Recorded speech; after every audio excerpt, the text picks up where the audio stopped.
Então, na semana passada, já falei isso 3 vezes, né? Semana passada, o Manton trouxe a mensagem sobre discipulado, falando sobre o encontro de Jesus com a mulher samaritana ali no poço, em Samaria, né? E a gente tem classificado o discipulado aqui na igreja como prata, né? Como algo que vem depois do ouro, que é a vida devocional. Discipulado só faz sentido para a gente se a gente vive uma vida com Deus. A gente só vai fazer discípulos, a gente só vai poder investir na vida de outros e derramar sobre os outros aquilo que a gente já vive com Deus. Naquele encontro ali com a mulher samaritana, Jesus falou que aquela água viva que ele estava dando para ela se tornaria nela uma fonte para jorrar para a vida eterna.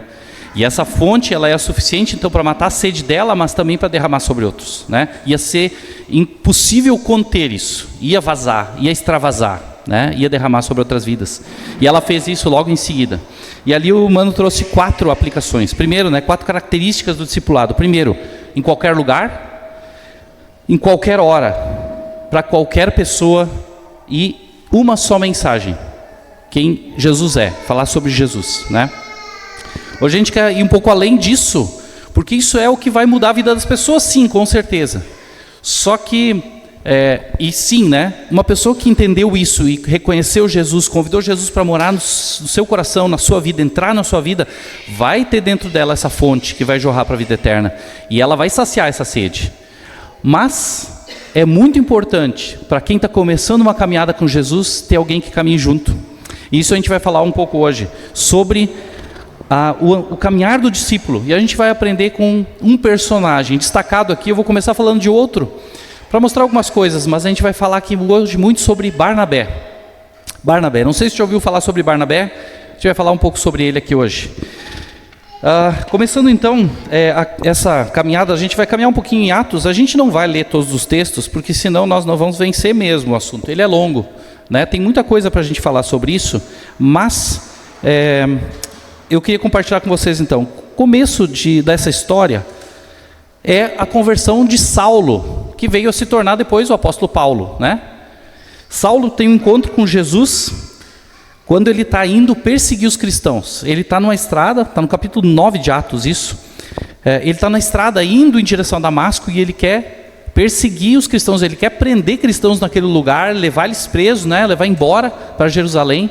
E no caminho ele tem um encontro com Jesus. Jesus aparece para ele em uma visão que os outros não veem, mas ele vê Jesus ressurreto, Jesus ressuscitado, e ouve a voz que fala com ele. Ele cai no chão, e aquela voz diz para ele assim: Saulo, Saulo, por que você me persegue? E aí ele pergunta: quem és tu, Senhor? E aí ele vai responder: eu sou Jesus, a quem você persegue. Levante-se e entre na cidade. E aí a voz diz para ele, Jesus fala para ele assim: alguém lhe dirá o que você deve fazer. Interessante que Jesus dá para ele ali uma indicação clara, né? Tu teve encontro comigo agora, e agora entra nessa cidade, alguém vai te dizer o que fazer, alguém vai te dar os primeiros passos nessa vida diferente, nessa mudança que começou. Saulo, depois desse encontro com Jesus, ele fica cego, não consegue enxergar nada por 3 dias, e ele vai conduzido pela mão lá para dentro dessa cidade, e ele recebe instruções ali de um homem. E olha que curiosa essa história, de um homem chamado Ananias.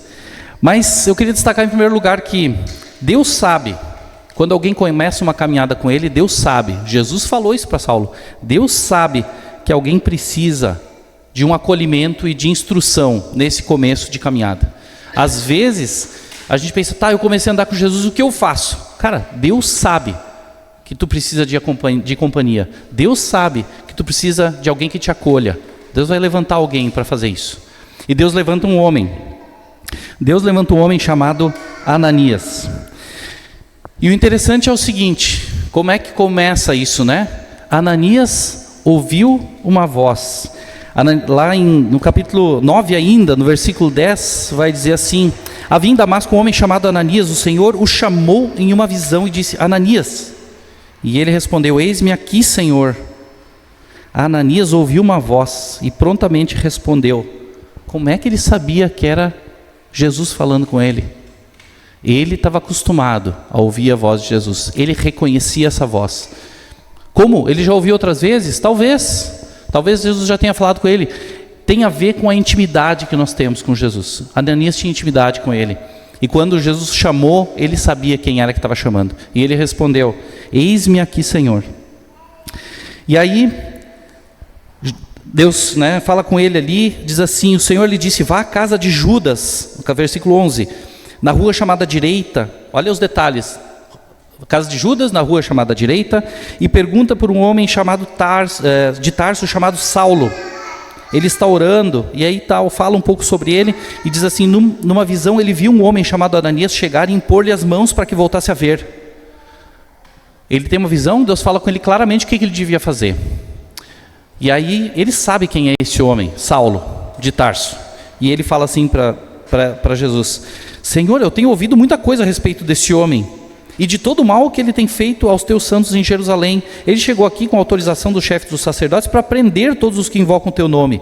Mas o Senhor disse a Ananias: vá, esse homem é meu instrumento escolhido para levar o meu nome perante os gentios, que são os não-judeus, e os seus reis, e perante o povo de Israel. Eu mostrarei a ele o quanto deve sofrer pelo meu nome. Ananias questionou a Deus ali, por causa da reputação de Saulo, e só que Deus dá para ele detalhes do plano que ele tinha para a vida de Saulo. Deus abriu para ele a história: olha, essa é a missão que eu tenho para Saulo, vai lá e faz o que eu estou te pedindo. Ananias para de questionar e vai lá, ele obedece. Na sequência, ele vai até aquele lugar, e olha no versículo 17 o que acontece. Ele diz assim, chegando com Saulo, ele impõe as mãos em Saulo e diz: irmão Saulo.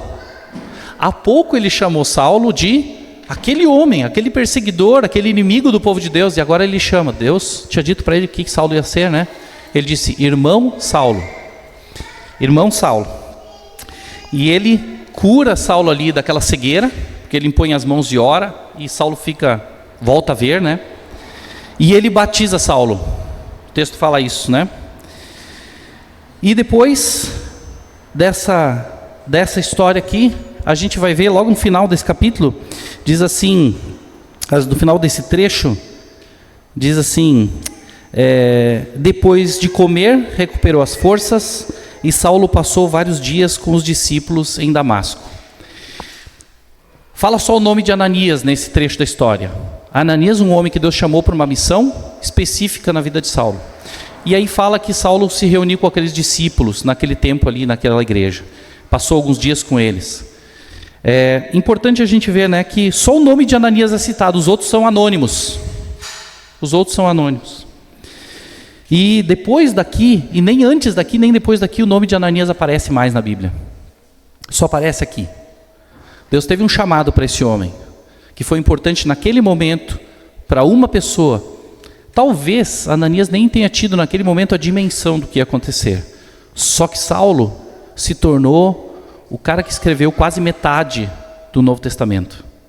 Quase metade do Novo Testamento.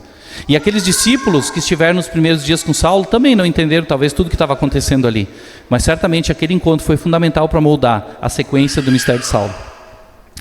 E aí a gente vai ver então que a obediência e a dedicação de uma pessoa faz toda a diferença, Ananias obedeceu, se dedicou àquele momento ali. E Ananias saiu da história de Saulo. Não se ouve mais falar de Ananias. Ele estava em Damasco. Saulo não morava em Damasco, estava de passagem. Saulo depois então ele sai dali, E ele vai pregar a palavra.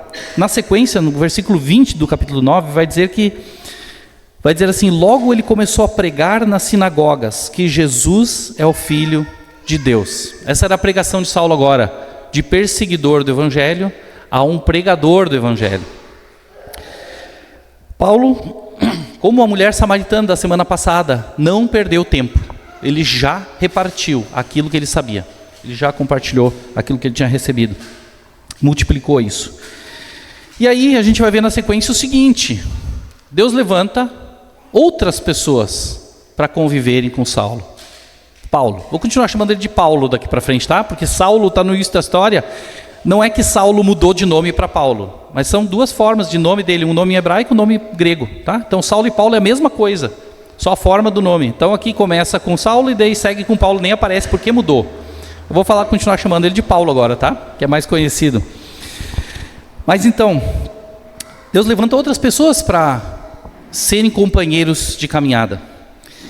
E no versículo 26 até o versículo 28 desse capítulo 9, a gente vai ver assim: quando chegou a Jerusalém, Paulo, tentou se reunir aos discípulos. Que discípulos? Os discípulos que estavam na cidade de Jerusalém, e ali estavam os apóstolos também, aqueles que Jesus tinha chamado para serem seus, os que já não tinham saído de Jerusalém, estavam lá, liderando a igreja em Jerusalém. E Paulo tenta chegar lá e diz assim: mas todos estavam com medo dele, não acreditando que ele fosse realmente um discípulo. Claro, ele era um perseguidor, ele ia para os lugares prendendo os cristãos. Eles acharam assim: para cima de mim, pode estar fingindo, pode estar querendo se infiltrar aqui e daqui a pouco nos levar presos, descobrir como é que a gente se reúne, o que é que a gente faz e nos levar embora daqui.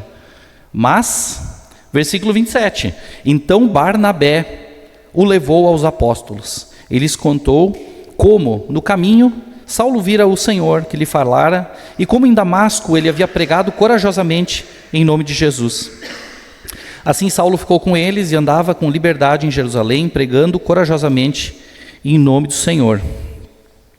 Aqui a gente vai ver o seguinte, há um acolhimento, uma inclusão de Paulo aqui na igreja. Quem é que foi responsável por isso? Barnabé. Os discípulos tiveram uma reação semelhante a Ananias. Talvez muito semelhante ao que a gente teria se isso acontecesse, Mas Barnabé acolheu Paulo, intercedeu por ele, ele teve discernimento, ele viu o que ninguém viu, ele olhou a história de Paulo, ele olhou o que aconteceu, ele disse: gente, aconteceu isso e aquilo, acredita em mim, confia em mim, estou trazendo Paulo para o nosso meio, ele é um novo homem, ele teve encontro com Jesus, e eles acolheram Paulo. Barnabé era bem visto ali naquele contexto de igreja, ele era alguém respeitado naquele meio, por isso que a palavra dele teve peso, por isso que aquilo que ele falou sobre Paulo teve peso. Claro que ele se arriscou. Vocês não acham risco Barnabé chegar e dizer assim: esse cara que ele nem conhecia direito Paulo, mas ele acreditou na história, ele olhou para o coração de Paulo, ele viu o que ninguém viu, ele viu que todo mundo ficou com o pé atrás, ele acreditou e ele apostou em Paulo. E ele então incluiu Paulo naquela igreja em Jerusalém ali, Paulo passou a pregar ali, naquele contexto, naquele lugar, andar com liberdade ali no meio. E depois da história aqui a gente vai ver que os líderes judeus, viram que Paulo virou um traidor, para eles. E eles acharam assim: cara, nós temos que dar um fim nesse cara. Ele nos abandonou, ele estava perseguindo cristãos, a gente mandou ele com autorização para Damasco, e ele volta para cá agora nos traindo, ele está pregando Jesus? Não. E então foram querer matar Paulo. Por causa das ameaças de morte, os discípulos de Jerusalém, pelo cuidado com ele, falaram: Paulo, não pode ficar aqui, cara, tem que sair daqui, vamos preservar a tua vida, vai para Tarso, que é a cidade de origem de Paulo. Paulo então vai ser enviado para Tarso.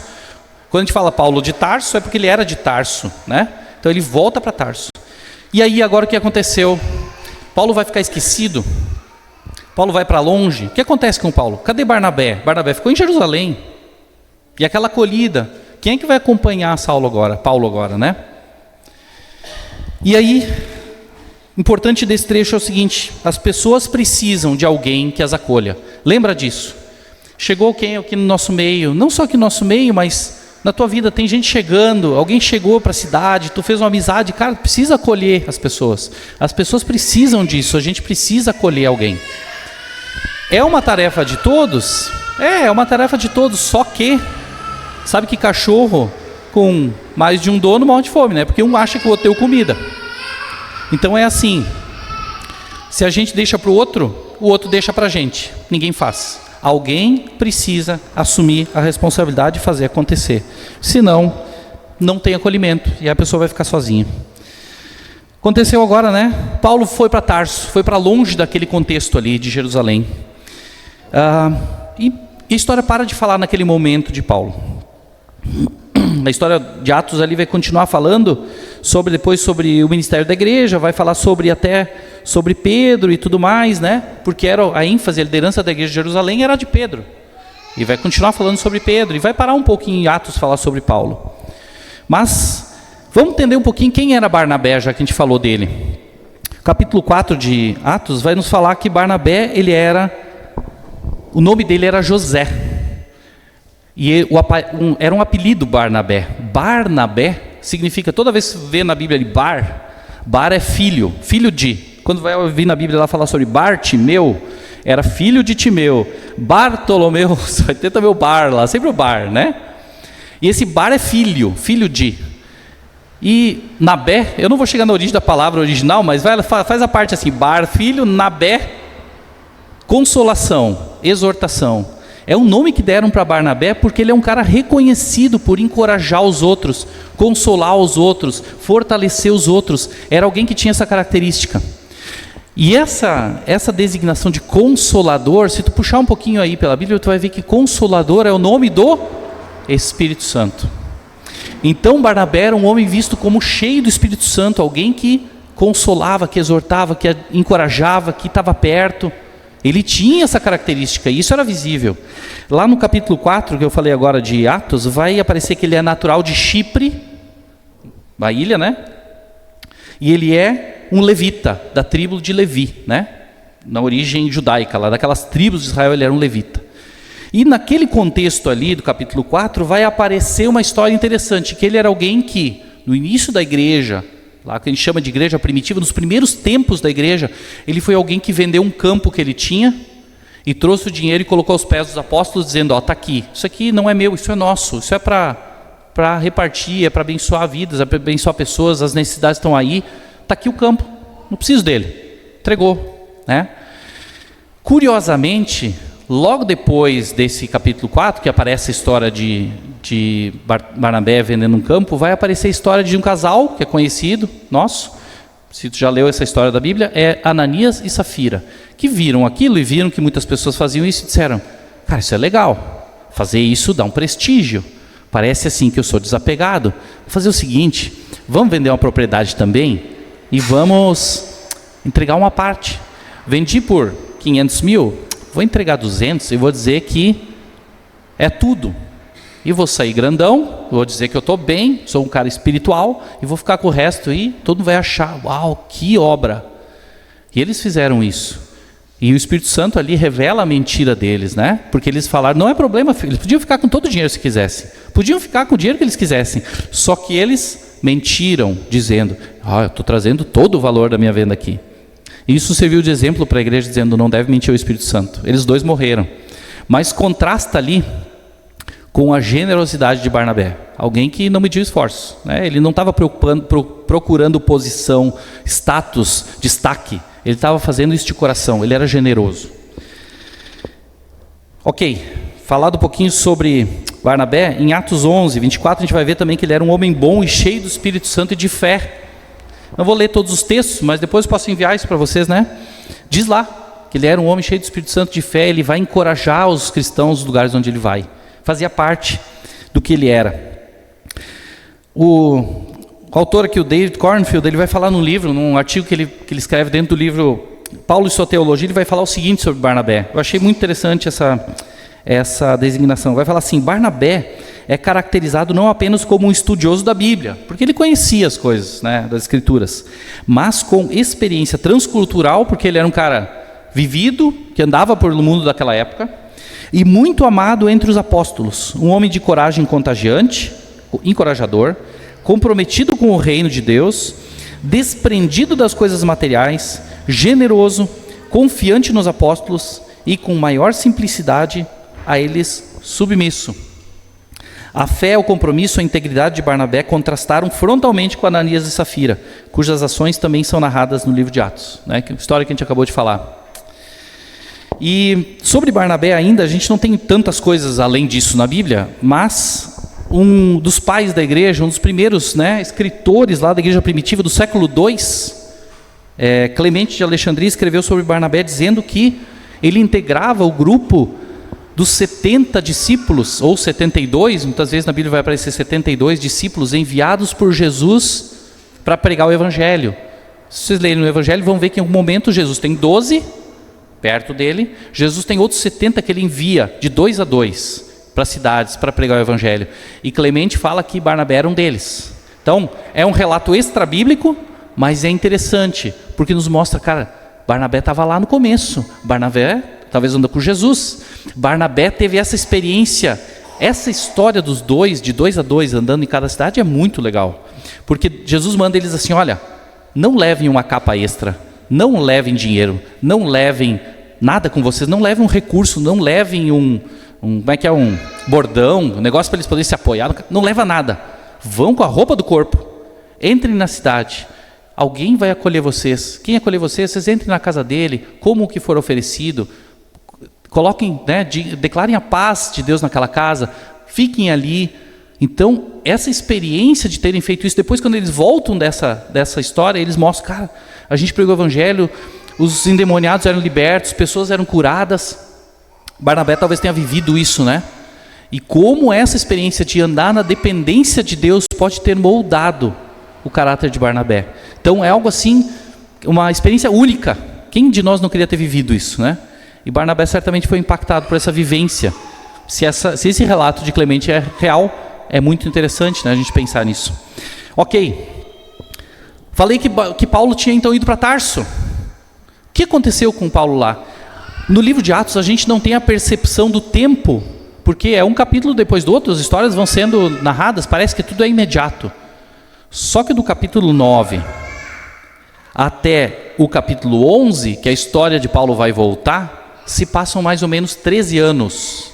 13 anos. De 9 até o capítulo 11. No capítulo 11, acontece o seguinte: a igreja lá na cidade de Antioquia começa a prosperar, porque pessoas começam a conhecer Jesus, a igreja cresce, cristãos aumentam naquela cidade. E aí, Antioquia é uma cidade diferente de Jerusalém. Contexto judaico, né, com judeus e gentios misturados, uma cidade importante. E a igreja de Jerusalém faz o seguinte: manda Barnabé para lá. Barnabé, tu vai para lá ver o que está acontecendo, acompanha lá, vê como é que está sendo isso. E Barnabé vai. Quando Barnabé chega em Antioquia, ele vê aquele cenário e lá o versículo, capítulo 11, versículo 23, vai dizer assim: este chegando ali e vendo a graça de Deus, ficou alegre e animou a permanecerem fiéis ao Senhor de todo o coração. O que Barnabé era? Encorajador. E é isso que ele faz aqui, anima os crentes ali, fortalece eles. Versículo 24 vai dizer: ele era um homem bom, cheio do Espírito Santo e de fé, e muitas pessoas foram acrescentadas ao Senhor. E a sequência vai dizer o seguinte: Barnabé viu aquele contexto e disse: cara, tem muita coisa para fazer aqui, tem muito trabalho nesse lugar. Versículo 25 vai dizer: então Barnabé foi a Tarso procurar Saulo. Barnabé tinha andado 450 quilômetros mais ou menos, 425, de Jerusalém até Antioquia, para ir lá ver o que estava acontecendo. Ele chega lá e vê aquilo tudo e tudo que ele faz, e ele lembra de um cara, Paulo, 13 anos depois. Por que ele lembrou de Paulo? Paulo estava no coração dele, certo? Como é que ele ia esquecer de Paulo? Como é que ele não ia se esquecer de Paulo? Não é fácil, 13 anos depois, como é que eu vou lembrar? Cadê esse cara? Ele lembrou: cara, isso aqui é um trabalho para estar com Paulo. Preciso estar com Paulo aqui. Sabe qual a distância de Antioquia até Tarso? 250 quilômetros. 3 horas de carro, né? 3 horas de carro. Cadê o carro no século I? É a pé. Ele vai atrás de Paulo, lá em Tarso. Tinha telefone, tinha WhatsApp, tinha e-mail, tinha: Paulo, tu tá aí, cara? Vou te procurar. Onde é que tu mora? Me passa tua localização, vou chegar na tua casa. Tem essa. Ele foi na cara e na coragem, foi procurar Paulo. E ele vai lá e diz, versículo 26: e quando o encontrou, levou para Antioquia. E olha a sequência: assim, durante um ano inteiro, Barnabé e Saulo se reuniram com a igreja e ensinaram a muitos. Como resultado, em Antioquia, os discípulos foram pela primeira vez chamados cristãos. A nomenclatura cristãos até hoje vem daquele momento de Antioquia. Até ali eles chamavam os discípulos de os do caminho. Chamavam os cristãos daqueles do caminho, né? Aqueles seguidores de Jesus. Não tinha esse nome cristãos. Mas Paulo então foi atrás Barnabé foi atrás de Paulo.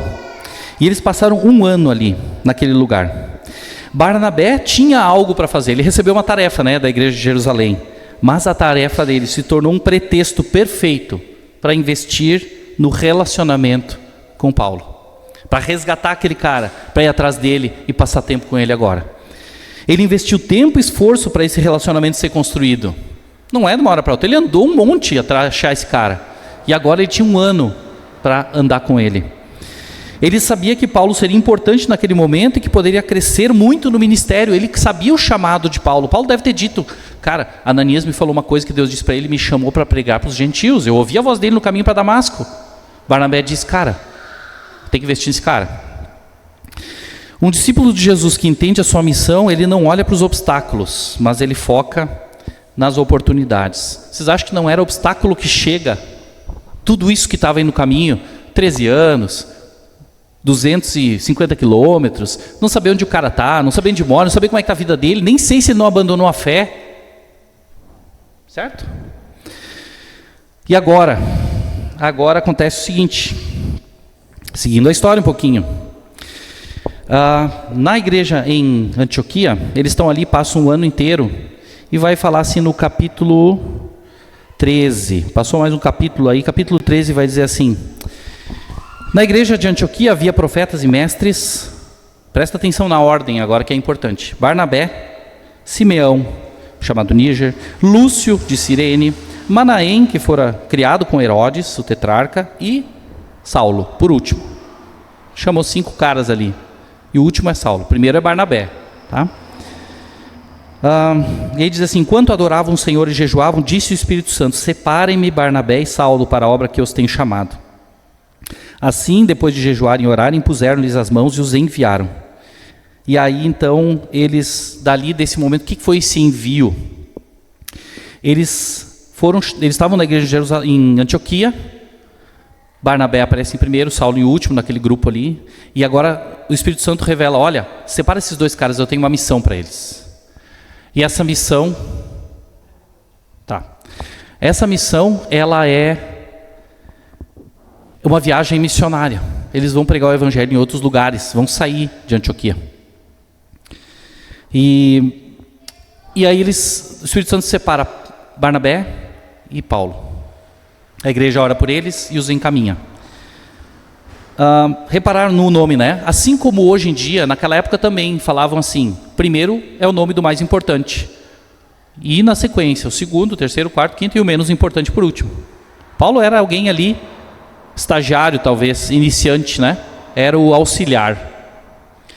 Deus, né, o Espírito Santo separa 2. Barnabé é o principal em tese ali naquele contexto e Saulo que era o estagiário. Vou chamar assim agora, né? Para nós entendermos bem a ideia. Mas, nesse contexto seguinte, sempre a gente vai ver na história, Barnabé e Saulo, Barnabé e Saulo, Barnabé e Paulo, né? A gente vai ver os nomes dos 2 nessa ordem. Sempre Barnabé na frente, sempre Barnabé na frente. No versículo 42 desse capítulo 13, é que a gente vai ver pela primeira vez acontecer o contrário. Versículo 42, quando Paulo e Barnabé estavam saindo da sinagoga, mudou a ordem. Por quê? Será que é casualidade? A gente vai ver primeiro aqui, né, o nome deles inverterem. Pensa bem, Barnabé conhecia Paulo lá do começo, 13 anos antes, depois andou com ele 1 ano, investiu na vida dele, eles estavam fazendo uma viagem missionária, Barnabé era um líder vivido, experiente, estava investindo na vida de alguém, e agora ele sabe do chamado de Saulo, sabe o chamado de Paulo, o que Deus tinha chamado Paulo a fazer, e ele faz o quê? Como todo líder, que sabe que é um bom líder e que é um bom líder, ele começa a dizer, Paulo, vai Paulo, tua vez, alguém vai falar, vocês 2, alguém tem que pregar hoje. Paulo, hoje é contigo. Prega, Paulo. Aí anda na frente. Paulo, e aí? Como é que vai ser? Ele começa a dar espaço para Paulo. Ele começa a dar um passo para trás e vê assim, eu treinei que chega. Ele já está bem, ele pode andar. Deixa ele andar um pouco sozinho. Paulo, faz. Eu estou contigo. Qualquer coisa eu estou aqui. Paulo, assume, Paulo. Entendeu? É o papel daquele discipulador, daquele líder, que começa a olhar para aquele liderado e ver assim, ele está crescendo, ele precisa crescer mais. Como é que ele vai crescer se eu estiver sempre aqui e assumindo a frente? Eu tenho que deixar espaço para esse cara fazer. Paulo.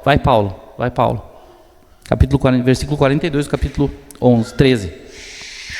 Ele vê o progresso de Paulo e com discernimento ele abre esse espaço. A maior missão de um líder é formar novos líderes. A maior missão de um líder não é ser reconhecido, é se tornar inútil, porque ele formou gente melhor que ele mesmo. Ele formou líderes melhores que ele mesmo. E aí ele diz, cara, minha missão está completa. Posso formar outros caras agora. Esses aqui estão prontos. Bora para a próxima. Entenderam? A missão do líder não é ser reconhecido. A missão do líder é formar novos líderes e se tornar inútil, porque eles sabem o que tem que ser feito, sabem o que fazer e se tornam melhores que ele. Aí acontece um episódio interessante. Nem tudo são flores. Episódio interessante, capítulo 15. O Paulo está crescendo, está se desenvolvendo, só que eles chegam em Listra, uma cidade pagã. Dá para ver pela história, vocês vão ver. Eles estão lá pregando e eles fazem o seguinte, tem um paralítico naquela cidade.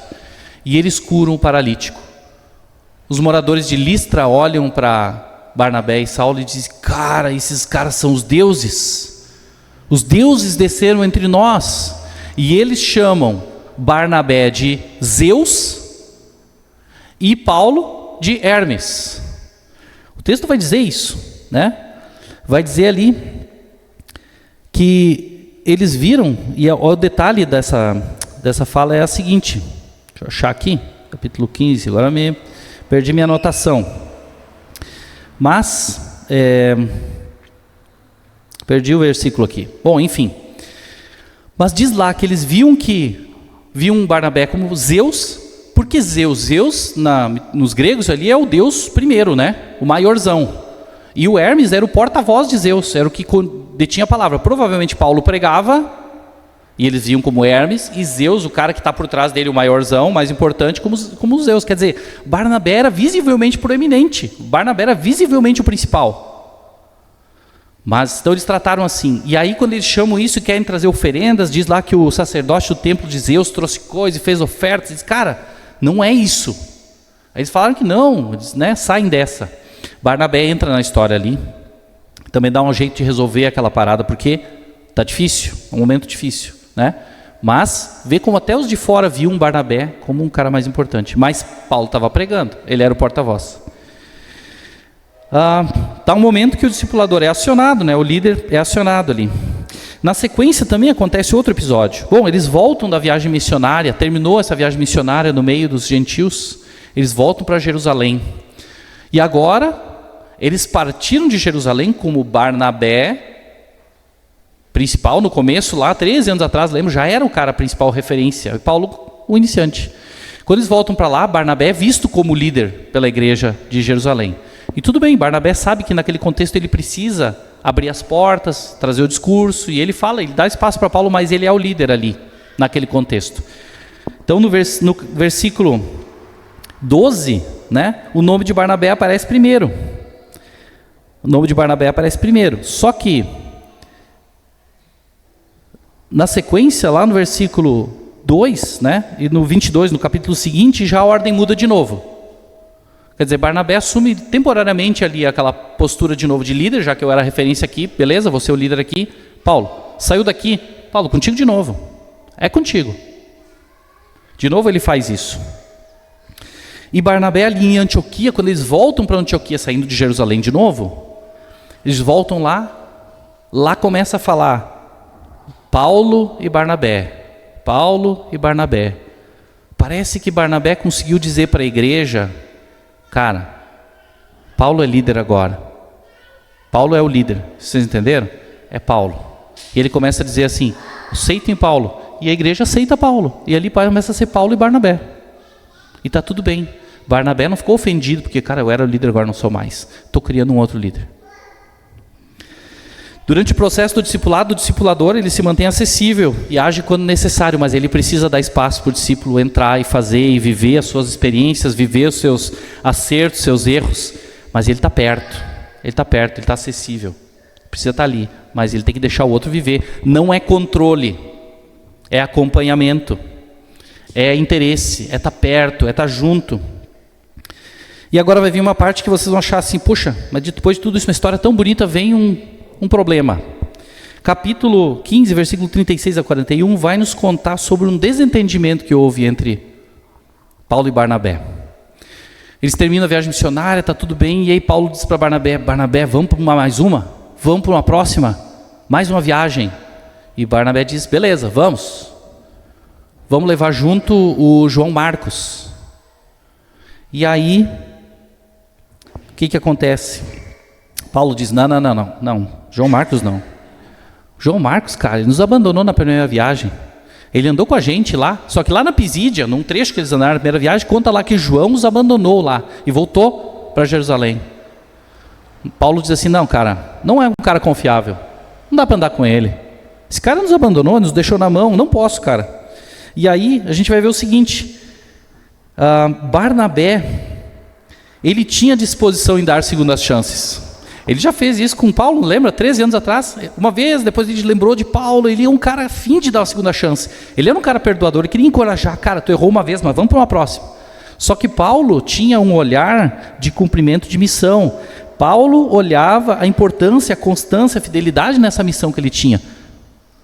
Alguém estava errado? Você acha que quem estava errado? Os dois estavam certos, né? Dois pontos de vista diferentes. Era natural porque os dois tinham chamados diferentes.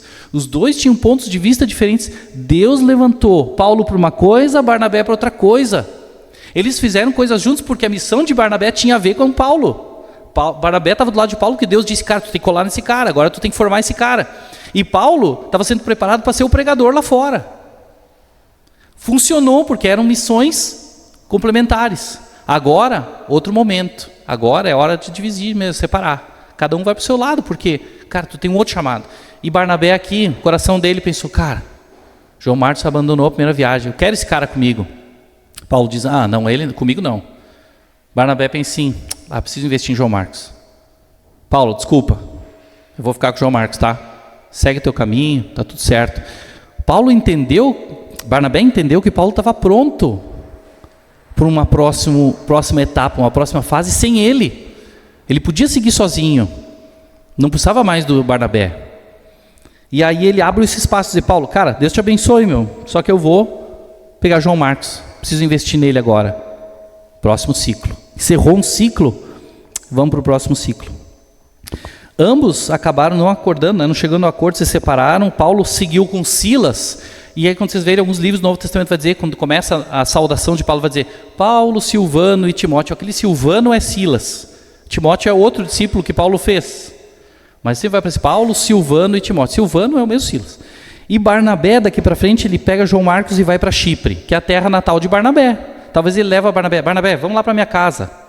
Vamos para minha casa, vamos sentar na minha mesa. Vamos lá para onde eu sou, onde eu conheço tudo lá. Vamos para lá, preciso desse tempo.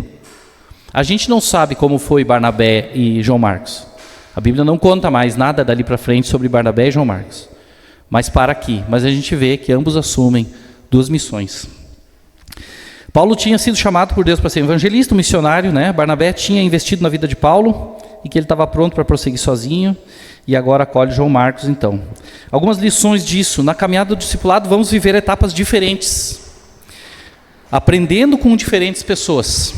O discipulado envolve conversas difíceis. Paulo e Barnabé tiveram uma conversa difícil ali. E eles não chegaram a um denominador comum.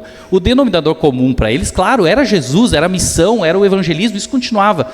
Mas a visão quanto a como seguir a vida era diferente. Mas a conversa não foi fácil. A conversa não foi fácil, mas foi necessária. E cresceu os dois. Os dois cresceram. Cada pessoa tem um chamado específico. Ananias teve aquele momentâneo, curtinho ali. Paulo teve também, Barnabé teve também. As pessoas são mais importantes do que as coisas. Tarefas podem esperar, pessoas não. Barnabé tinha esse olhar sobre João Marcos. Só que para Paulo a tarefa era urgente. E ele também via nessa tarefa pessoas lá do outro lado. Era o chamado dele. A tarefa dele tinha a ver com pessoas. E para o Barnabé, pessoas viravam a sua tarefa. Entendeu? Como é diferente? Complementar. Um discipulador nunca termina o seu trabalho. Nunca termina. Sempre tem gente nova para discipular e para abençoar. Seguindo aqui, Barnabé e João Marcos, para a gente concluir, indo para o fim. Outro ciclo que se inicia, o ciclo de Barnabé e Paulo terminou ali, mas agora a gente vai falar Barnabé e João Marcos um pouquinho, embora eu disse que a Bíblia não revela mais nada sobre o futuro, nesse caso, a gente tem algumas pistas sobre isso. Em 1 Coríntios 9, 6, a gente vai ver Paulo falando de Barnabé. Ou seja, Barnabé, ele fala do chamado missionário, continua pregando o evangelho. A gente vai ver que Barnabé continuava pregando o evangelho. E Paulo sabia disso. Paulo acompanhava, eles não deixaram de ser companheiros, amigos, mas eles foram para lados diferentes. Barnabé continua a missão. A gente vai ver lá, 1 Coríntios 9, 6 fala de Barnabé. Também vemos que Barnabé influenciou fundamentalmente, decisivamente a vida de João Marcos. Porque olha só, no final da vida de Paulo, quando ele escreve 2 Timóteo, a carta de 2 Timóteo é a última carta escrita por Paulo. Lá ele está na cadeia, está preso, e dali ele vai, na sequência da história, ele vai ser morto, vai ser martirizado. E ele está lá, é naquele trecho conhecido que ele fala: combati o bom combate, completei a carreira, guardei a fé, a coroa da justiça me está guardada, não somente a mim, mas a todos que esperam sua vinda. Ele está falando para Timóteo, ele está esperando ser morto, ele vai ser morto e encontrar com Jesus, beleza. Mas naquela carta de 2 Timóteo ele fala para Timóteo assim: quando vier, capítulo 4, versículo 11, ele vai dizer: quando vier, traz contigo João Marcos, porque ele é útil no ministério, ele me é útil no ministério. Vocês percebem que antes Paulo disse que esse cara não era confiável? É agora, Paulo mesmo diz: esse cara é útil no ministério. Por que ele se tornou útil no ministério, sendo um cara que Paulo achava não confiável? Barnabé teve uma ação na vida desse cara. Esse cara cresceu a ponto de Paulo enxergar isso e ver: cara, traz esse cara comigo. A gente vai ver que João Marcos foi companheiro de Paulo em alguns momentos de prisão. Lá em Colossenses 4:10 fala, e João Marcos também manda saudações. Paulo estava preso quando escreve Colossenses. E ele vai falar também em Filemon: João Marcos, de novo, saúda vocês. Marcos estava com ele na prisão. Talvez não preso, mas estava junto com ele naqueles momentos ali. E falou outros caras também, né? Mas Marcos estava lá, voltou para estar com Paulo. Uma pergunta, né, sobre isso. Vocês acham que... eu não falei um detalhe importante, que está escrito lá em... Eu pulei aqui antes. Em Colossenses até eu acho. Puxa.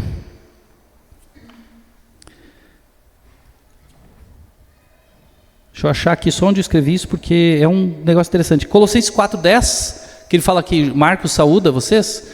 João Marcos fala ali: João Marcos, primo de Barnabé, saúda vocês. Eu não falei dessa relação de parentesco, né? Mas João Marcos era primo de Barnabé. Quando ele convocou Barnabé convocou João Marcos para estar com ele, talvez Paulo até tenha pensado assim: ele quer levar porque é primo dele, parente, né? Só que a gente vai ver depois, nessa história do final, né, como o laço de João Marcos e Barnabé era forte. Será que João Marcos não ficou meio chateado com Paulo por dizer: cara, esse cara é um inútil, não traz ele junto? Não bem ainda com essas palavras, mas mais ou menos isso, né? João Marcos pode ter ficado chateado com isso. Pode ter criado uma imagem negativa sobre Paulo. Pensa: pá, esse cara aí, né? Só que no final, João Marcos se torna um apoiador de Paulo. Que transformação é essa?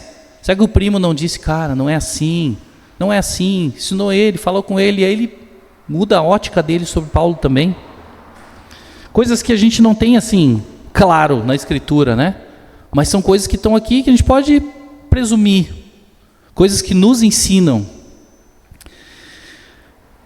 Paulo também observou, né, a mudança em Barnabé. Isso reflete como o ministério de Barnabé foi importante. E eu quero falar, para terminar aqui, sobre o ministério de Barnabé. Embora Barnabé não tenha escrito nenhum livro da Bíblia, e Barnabé não conta muito a história dele, mas a atuação de Barnabé na vida de Paulo fez dele, né, não só a atuação de Barnabé, mas muitas outras coisas, mas foi fundamental para que Paulo se tornasse quem ele veio a ser. Ele era, lembra no começo, o último da lista. Deus colocou ele lá junto com o Barnabé, e Barnabé fez isso, ó. Paulo, agora, tipo João Batista fez com Jesus: importa que tu cresça e eu diminua. Eu cheguei aqui, tu tem que seguir adiante, cara. Vai mais além, vai lá.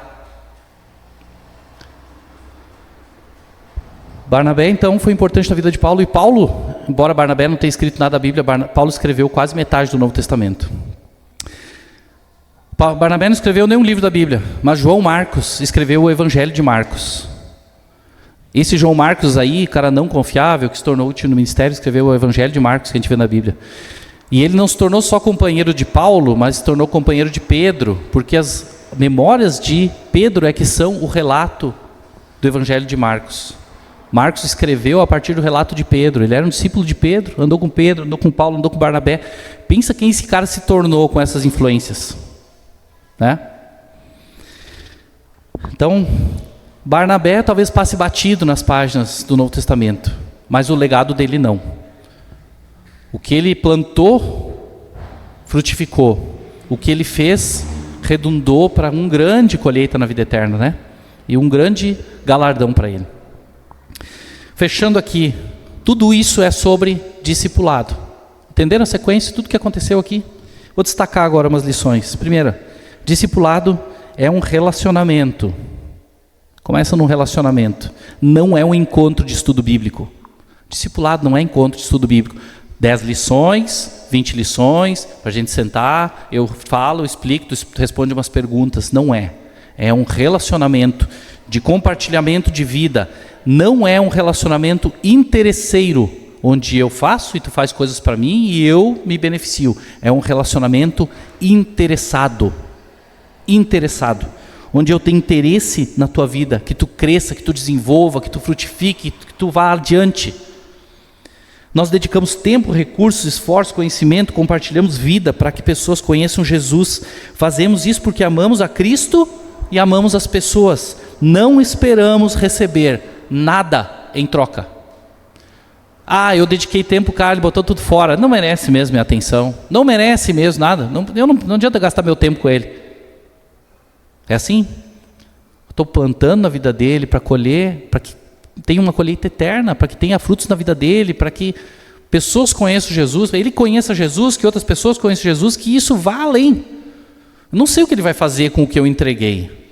Não sei o que ele vai fazer com isso, mas eu sei que tudo que eu entreguei, tudo que eu dediquei foi porque eu amo a Cristo e amo Ele. Agora, como vai ser? Não sei, né? Só ele sabe o que vai fazer com isso. E o Espírito Santo age na vida dessa pessoa. Segundo ponto, não fazemos discípulos para nós. Não é meu discípulo, meu seguidor. Nós fazemos discípulos de Jesus, para Jesus. As pessoas olham para nós, andam com a gente, ouvem o que a gente fala, mas elas são discípulos de Cristo, elas devem ser submissas a Cristo. Nós temos que ser submissos a Cristo para que elas também vejam Cristo na nossa vida. Não sou eu, somos nós, é Jesus. Nossa responsabilidade é sermos discípulos de Jesus para que possamos reproduzir corretamente discípulos dele. Nós reproduzimos a nossa imagem e semelhança. Se nós somos semelhantes a Jesus, vamos reproduzir discípulos de Jesus. Precisamos ser discípulos de Jesus para ter o que entregar. Aquilo que vem da fonte que está dentro de nós tem que ser aquilo que vai também chegar nas pessoas. Discipulado é a maneira de Deus para edificarmos a vida uns dos outros em direção à maturidade. E isso acontece não só no 1 a 1, mas acontece no ambiente de discipulado como esse, nos pequenos grupos, nos encontros de mulheres, nos GTs, qualquer lugar, né? São encontros que têm propósito de discipular, de edificação, de crescimento. E por último, vidas são o único bem que passará para a eternidade. Falava ontem para alguém e eu disse assim, cara, minha casa, talvez daqui a uns anos vai se valorizar tanto lugar que eu moro lá e vão derrubar a casa e construir um prédio. Sei lá, pode ser. Meu carro, a cada ano que passa, ele fica mais velho e mais capenga. Faz parte. Minha roupa eu vou usando e vai gastando. Agora, vidas são eternas. Vidas são eternas. Elas passam para a eternidade. Nosso corpo termina, morre aqui. A Bíblia fala que volta ao pó, né? Mas a alma, o espírito vai estar com Deus. Ou não, ou sem Ele. Isso é eterno, isso permanece. Tudo que a gente investir em vidas tem uma recompensa eterna.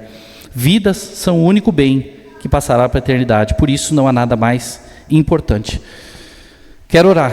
Feche teus olhos, vamos orar. Quero trazer 3 perguntas para refletir. Primeiro, enquanto está de olhos fechados. Alguém investiu na tua vida para que tu te tornasse quem tu é hoje? Alguém fez isso por ti? Te acolheu? Te recebeu? investiu na tua vida, gastou tempo, gastou sola de sapato, gastou gasolina, pagou um lanche, olhou teus armários na tua casa quando não tinha nada lá, pagou uma conta, sei lá, te recebeu, tu dormiu na casa dele, enfim, alguém fez isso por ti, compartilhou a palavra, gastou tempo para explicar coisas, verdades da palavra de Deus. Segunda, você está fazendo isso na vida de alguém? Está investindo na vida de alguém para que essa pessoa se torne semelhante a Jesus? Tudo aquilo que tu recebeu, aquela água viva que saciou a tua sede, ela se tornou em ti uma fonte para jorrar para a vida eterna? Ela está transbordando? Ela está indo além? Ela está saciando a sede de outras pessoas? E por último, o que tu precisa fazer para crescer no discipulado? Para poder repartir o pouco talvez que tu sabe, ou o muito que tu já sabe, porque já andou muito com Jesus, e pensa assim, cara, não tem mais nada para fazer nessa vida, já fiz muito. Ou daqui a pouco pensa, pô, não tem nada para oferecer, eu estou recém conhecendo Jesus. O que tu está fazendo com isso que tu recebeu? E o que tu pode fazer para crescer mais ainda no discipulado? Como tu pode te envolver mais com pessoas e gastar tempo, investir aqui naquilo que é eterno, naquilo que não vai passar. Deus, a gente sabe que essa é a tua palavra, Deus. Ela, antes de falar, antes de eu falar ela aqui hoje de manhã, Deus, ela falou comigo bastante. Me desafiou bastante também a colocar em primeiro lugar, Deus, o teu reino, amar o Senhor de todo o coração e amar os outros como a mim mesmo. Ia gastar tempo, investir recursos, se preocupar com aquilo que de fato é importante, Deus. Tem coisas que vão passar, tem coisas que vão acabar logo, nem duram muito não. E a gente gasta tanto da nossa vida, tanto do nosso esforço, tanto do nosso tempo nelas. Mas elas são um sopro. Mas as vidas, Deus, elas são preciosas. Elas são preciosas para Ti. Tua palavra fala, e a gente cantou hoje aqui, com coração quebrantado e humilde, o Senhor não rejeita. Quantos corações em volta da gente, Deus, estão quebrantados, estão sedentos, estão procurando, Deus, em fontes que não saciam, Deus, estão procurando saciar a sua sede. O Senhor nos deu a água viva e transformou ela em nós numa fonte, Deus. E nós não queremos reter isso. Nós queremos transbordar, nós queremos compartilhar, nós queremos ser usados para que a sede desse mundo seja satisfeita. O Senhor é a água da vida, o Senhor pode fazer isso, Deus, nós só queremos repartir. E o Senhor pode usar a nossa vida. A gente viu aqui Ananias que em um episódio, Deus, ele foi fundamental para que Paulo pudesse ter uma revelação do Senhor, pudesse começar essa jornada. E a gente viu Barnabé que gastou anos da vida pensando em Paulo, lembrando de Paulo, investindo em Paulo. E talvez no final ali, naquela divergência, talvez tenha parecido assim, poxa, que pena, né, que terminou assim. Mas a gente sabe que não terminou, Deus. O Senhor levou cada um para o caminho que o Senhor tinha, para o propósito que o Senhor tinha, e foram bênção na vida de pessoas que mudaram as nossas vidas por consequência, porque elas impactaram o mundo daquela época, impactaram, deixaram um legado, deixaram textos, deixaram a tua palavra escrita aqui para nós hoje. E a gente é abençoado pela vida deles, graças a Deus, graças ao Senhor por isso. Nós queremos, Deus, que a nossa vida também, apesar, mesmo que a gente seja anônimo, como foram aqueles outros discípulos ali de Damasco, como talvez João Marcos ali, a gente vê pouco dele, mas o legado dele ficou. Mesmo que a gente seja anônimo, que a gente possa, Deus, fazer diferença na vida de pessoas, levar pessoas do teu conhecimento à maturidade, levar pessoas a trilhar essa jornada do discipulado, que é fantástica, para que pessoas também possam reproduzir isso, e levar adiante, para outra geração, como a gente leu aqui esses dias, quando falamos que aquilo que ouvimos e aprendemos, o que nos ensinaram os nossos pais, também nossos pais espirituais, não encobriremos aos nossos filhos, nós vamos contar às próximas gerações os louvores do Senhor, o seu poder e tudo que o Senhor fez. E no final daquele salmo diz, para que uma geração conte a outra, uma geração conte a outra, uma geração conte a outra, e o mundo conheça o Senhor Jesus. até que o Senhor volte, até que o Senhor entenda que chegou a hora, e a gente seja fiel.